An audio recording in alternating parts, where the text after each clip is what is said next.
Application development is the key to unlocking all the benefits of AM. Often design for AM is limited to the build process itself. Design for manufacture encompasses all elements of post-processing too, such as powder removal and heat treatment, which are all automated on the Metal Fab 1. Combine this with process parameters that are optimized for the part and even its features, then you can really open up the promise of AM with quality parts built at low cost.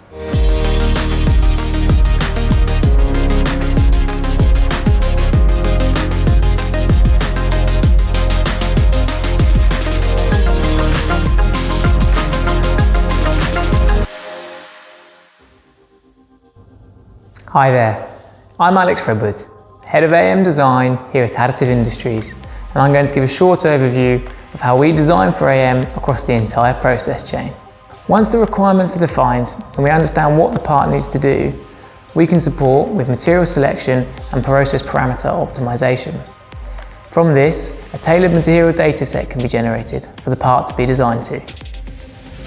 Generative design and simulation tools have really helped to unlock the design freedoms offered by additive manufacturing, particularly when it comes to multifunctional and complex components.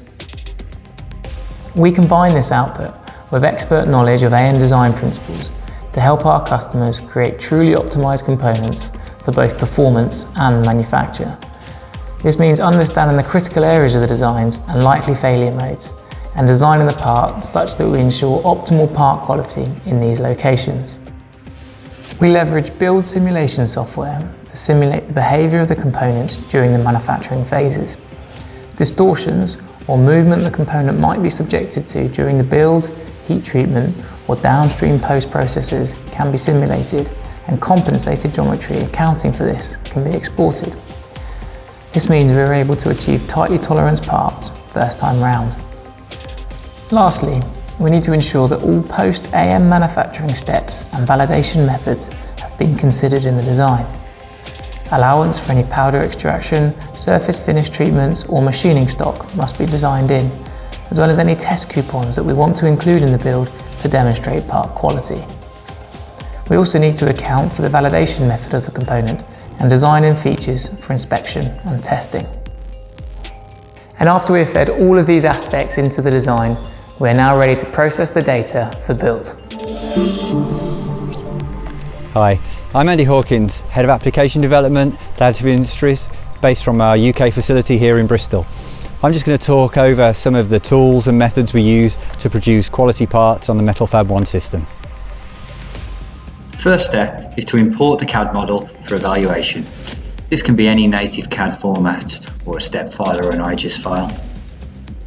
At this point, based on the part requirements, we can modify the CAD data to add features such as machining stock, CAD-based support structures, and base stock to facilitate removal from the base plate post-build. We can also integrate powder drain holes, which work together with the automated powder removal sequence in the Metal Fab 1. Because the Metal Fab 1 has an open architecture, we can work with various commercially available build preparation software tools, including Autodesk NetFab and Materialize Magics, as well as our own dynamic laser assignment tool.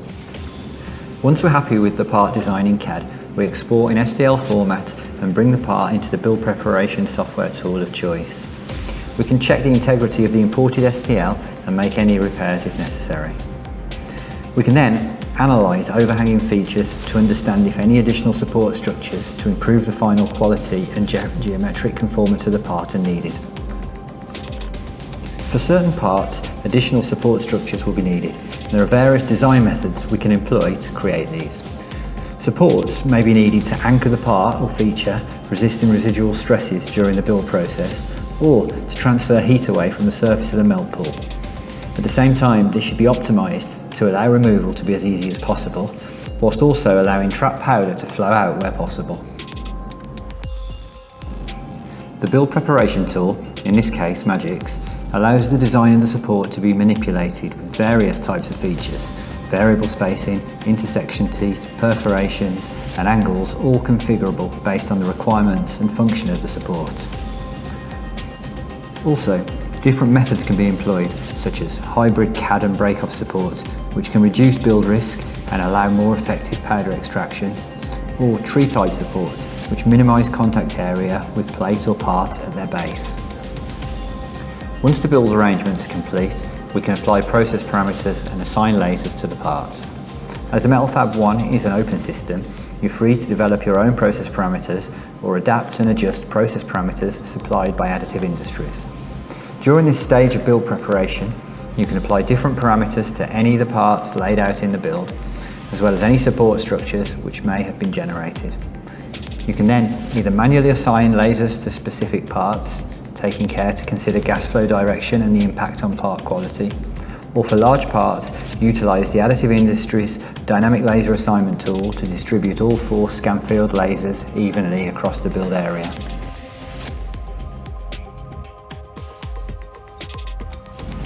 Once the process parameters and lasers are assigned, all that's left to do is slice the job. All information is packed up into the final output file ready to run on the Metal Fab 1.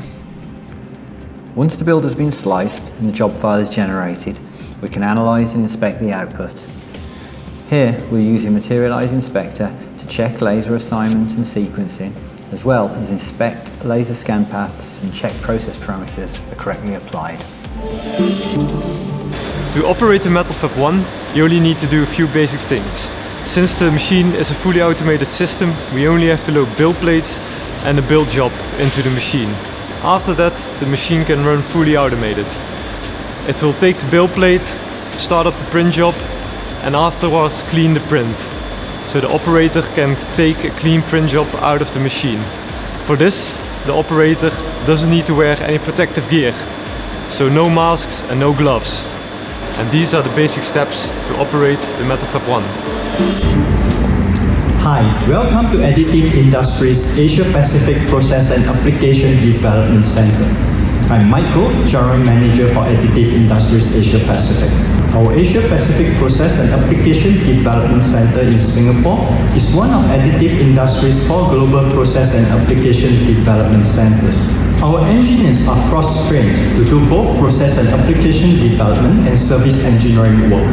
They can support you in selecting materials, developing and validating optimal build process settings, post-processing options, assessment of customer parts for suitability of manufacturing in AM, as well as install, commission, service, and troubleshoot your machine.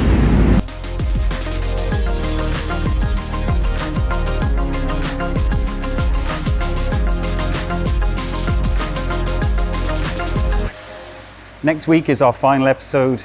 We show you just what is possible when you combine all the steps from our previous episodes. Be sure to register on time for our virtual Formnext event at the link on our website, so you too can get all the insider information and in-depth results on what we're going to reveal in our final week.